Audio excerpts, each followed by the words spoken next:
السلام علیکم ورحمۃ اللہ. اسلان خان یوسف زیب سے مخاطب ہوں. آپ کو معلوم ہے کہ 2 دن سے ہماری پاکستانی میڈیا نے حریم شاہ کی شادی کو لے کے ایک ٹاپ ٹرینڈ بنا دیا ہے اور اتنی بکواس رپورٹنگ وہ 2 دن سے کر رہا ہے کہ صرف حریم شاہ کی شادی لے کے. اور جب اس سے انٹرویو لیا گیا حریم شاہ سے تو ایک ہی سوال 50 دفعہ ان سے پوچھا جا رہا ہے کہ آپ نے شادی کس سے کی, آپ مجھے ہینڈ دے دے, اس کا کس حلقے سے تعلق ہے, فلا فلا. اتنی بکواس قسم کی رپورٹنگ. میں عموماً ایسے چیپ ٹاپکس پر گفتگو کرتا بھی نہیں, لیکن اپنی میڈیا کی ناقص کارکردگی اور اس کا اصل روپ دکھانے کے لیے میں یہ ویڈیو بنا رہا ہوں کہ اگر ہماری میڈیا انہی چیزوں کو لے کے آگے چلتا رہا تو یہ ہماری ملک کبھی بھی ترقی نہیں کرے گا اور ہمارے ملک کا صاف امیج جو ہے وہ کبھی بھی دنیا کے سامنے نہیں آئے گا. لیکن میں پاکستانی میڈیا کو یہ بتانا چاہتا ہوں کہ جب فواد چودھری نے مسجد وزیر خان کے باہر رقص کیا تھا اور جب ایک عام شہری اس کے اوپر احتجاج کرتا ہے تو اس کی گرفتاری کے بعد تو آپ نے اس کا ساتھ نہیں دیا اور آپ نے دنیا کو یہ نہیں بتایا کہ شہیر سیالوی کو کیوں گرفتار کیا گیا.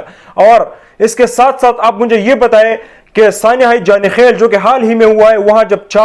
چار دوستوں کی لاشیں ملی اور ان کے سر پاؤں ہاتھ کٹے ہوئے ایسے ظالمانہ طریقے سے ان کو قتل کیا گیا تھا, تو آپ نے تو آج تک اس کے اوپر ڈاکومنٹریز نہیں بنائی, آپ نے تو آج تک اس کے اوپر رپورٹنگ نہیں کی. آپ نے تو دنیا کو بتانا تھا نا, آپ نے تو پاکستان کی حکومت کو بھی بتانا تھا کہ جان خیل میں یہ ظلم کس نے کیا اور کیوں اس طرح ظلم ہو رہا ہے, تو آپ نے تو اس کے اوپر رپورٹنگ نہیں کی. لیکن شرم کی بات تو یہ ہے کہ اس سے زیادہ اور کیا بتاؤں میں آپ کو کہ اسلام کے نام پر بننے والے ملک میں اگر اسلام کے خلاف کچھ ہوتا ہے تو وہ تو پھر میڈیا کے اوپر آنا چاہیے نا. اس ٹائم دنیا میں ایک TRT ورڈ ہے جو صرف حقیقی معنوں میں اسلام کی ترجمانی کر رہا ہے. اگر اسلام کے نام پر یہ ملک بنا ہوا ہے تو پھر تو آپ نے اسلام کی ترجمانی کرنی ہے نا. تو آپ مجھے بتائیں کہ اسلاموفوبیا انٹرنیشنل کمیونٹی میں اور انٹرنیشنل ورلڈ میں کس حد تک جا چکی ہے, لیکن آپ نے اس کے اوپر کیا کیا ہے. آپ مجھے یہ بتائیں کہ آسٹریا میں مساجد بھی غیر محفوظ ہے, آسٹریا میں مسلمانوں کے اوپر کتنا تشدد ہو رہا ہے, آپ نے اس کے اوپر کیا رپورٹنگ کی. اور صرف یہ ہی نہیں, جب کینیڈا کا واقعہ ہوا تو آج تک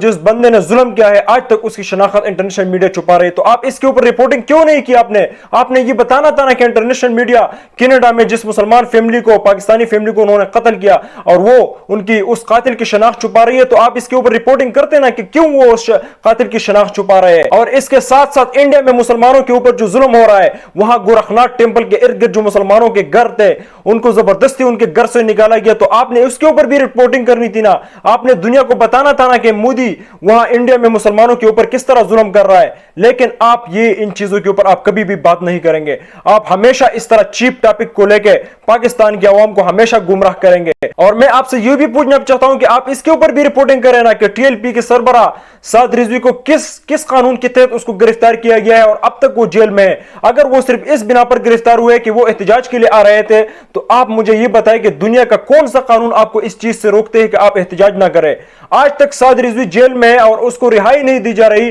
تو آپ اس کے اوپر بھی اس کو بھی کوریج دیتے نا. اور اس سے بھی زیادہ میں آپ کی اصلی شکل کیا دکھاؤں, جب خادم حسین رضوی صاحب اس دنیا میں حیات تھے تو آپ تو سب سے زیادہ اس کے مخالف تھے. آپ نے تو ان کو انتہا پسند کیا کچھ نہیں کہا, آپ تو ایک دفعہ بھی اس کو ٹاک شو میں بلانا بھی آپ گوار نہیں سمجھتے تھے کہ آپ اس سے بات کریں اور اس کے لائے عمل اور ان کے نظریے کے اوپر آپ ان سے پوچھیں. لیکن آپ نے الٹا ان کو انتہا پسند کہا. لیکن جب وہ وفات پا گئے اور اس کے جنازے نے ثابت کیا کہ اس پاکستان میں جو لوگ اسلام سے محبت کرتے ہیں تو پاکستانی عوام پھر اس کو کس طرح قدر و عزت دیتے ہیں, لیکن جب اس کے جنازے نے یہ ثابت کیا تو پھر